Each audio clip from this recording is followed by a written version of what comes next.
I'm Mike Breen with the American Mathematical Society. I'm talking with Mary Silber, who's at the University of Chicago in the Department of Statistics. And we're talking about work she's done understanding and describing vegetation bands in arid climates. So Mary, tell us about your work with these bands. Yeah, so my background, I'm a dynamical systems person interested in pattern forming PDEs, and mainly came from, fluid dynamics applications. And then at some point I wanted to start working on applications that were relevant to climate change.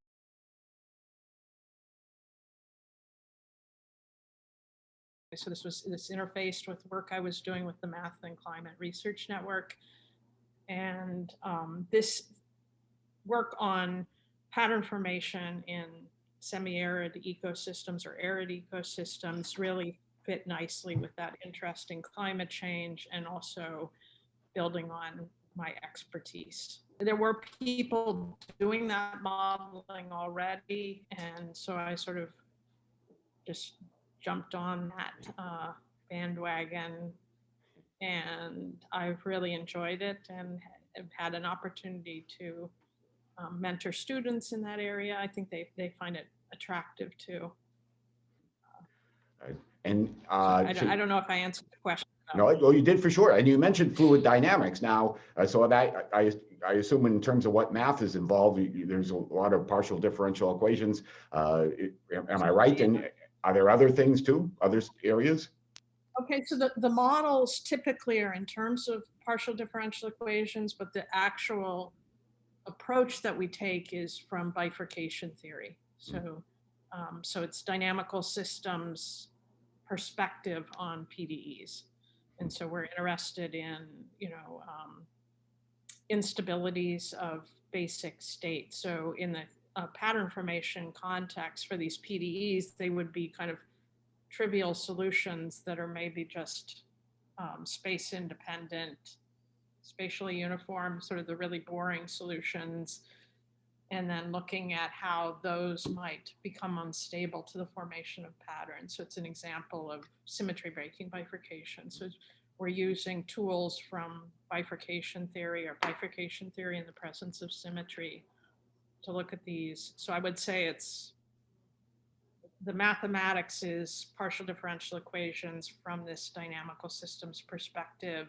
And there is also a certain amount of mathematical modeling and thinking about what are the time scales and spatial scales. And in these ecosystems, there can be just a huge disparity in the time scales and in the spatial scales that we're thinking about. And so we're interested in developing approaches that exploit that space and time scale separations. And so now you mentioned climate change, and I'm thinking about these as being in arid or semi-arid climates, and really, you see the bands and you say, well, they're really hanging on there. There's not much, they're right on the edge of, and you were interested in tipping points. So is that how you got interested in it? And is that why the bands are important? They're kind of a canary in the coal mine, you might say? Right. So that's been the perspective that people have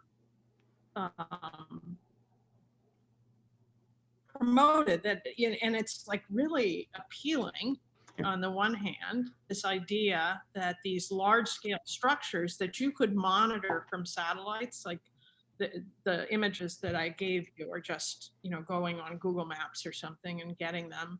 So one could imagine monitoring them for changes. And maybe you're right that those changes in the patterns might indicate that we're close to a collapse, or a tipping point where the ecosystem just completely collapses. I think that the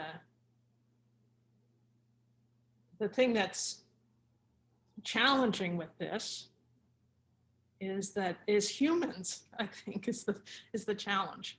Okay, so we're causing the climate change, but also we're interfering with the landscape. So in some of our work, what we found is that the patterns did not change at all over 50 years. You know, I showed you images where it looks identical to the aerial photographs from the 40s.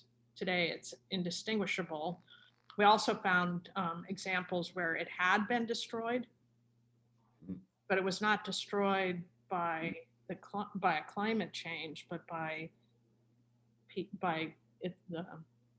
people sort of harvesting it.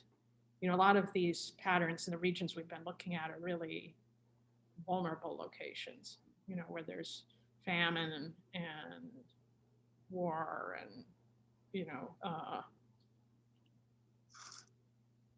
and poverty, you know, where people are cutting it down and replacing it. So that those kinds of things are not in the mathematical models, you know. So I think either one could say it's just a beautiful example of pattern formation on a huge scale, you know, which I think is valuable and a wonderful thing to study.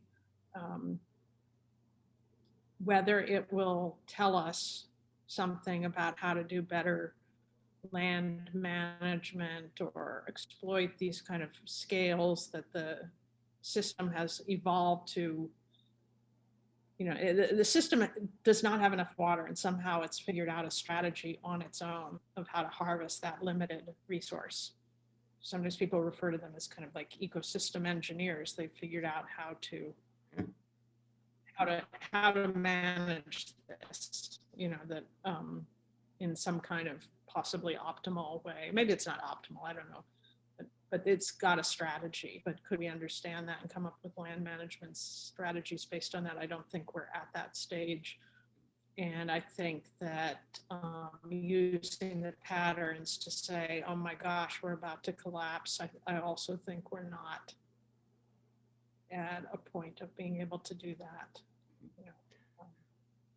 So there's a lot to know about those these. motivations are there. It's inspiring. Yeah, there's a lot to know, and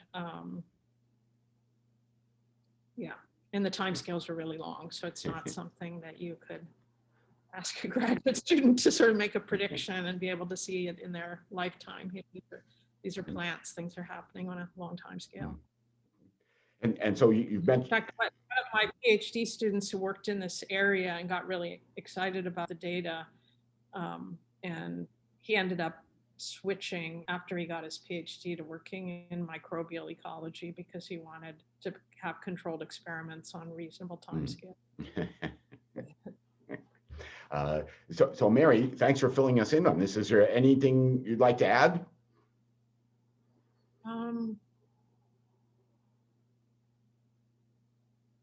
No, I think I hopefully conveyed enough about the type of mathematics we're using and some of our motivations for doing it. Mm-hmm. And it's beautiful. So I hope that people who hear about this go and look at it, you know, just go on their desktop, you know, on their laptop and go look in these regions sort of on the border of Ethiopia and Somalia and look at the vibrance of patterns on a Earth scale. Mm-hmm. And I guess the only other thing is that if anybody knows something that's going on the ground, I would love to hear from them. Oh, so someone who lives around there? You're reaching people that live in the Horn of Africa and say like, oh, okay, I know about this, you know, and what's going on. They should write me a letter. You'd be happy to hear from them. I would be happy to hear from them, yes. All right. So Mary, thanks very much. That's Mary Silber. If you want to write her a letter, that's Mary Silber at the University of Chicago, and she, you know, is trying to figure things out. So if you do have information, definitely get in touch with her. And Mary, thanks very much for talking with us today. Okay, thank you.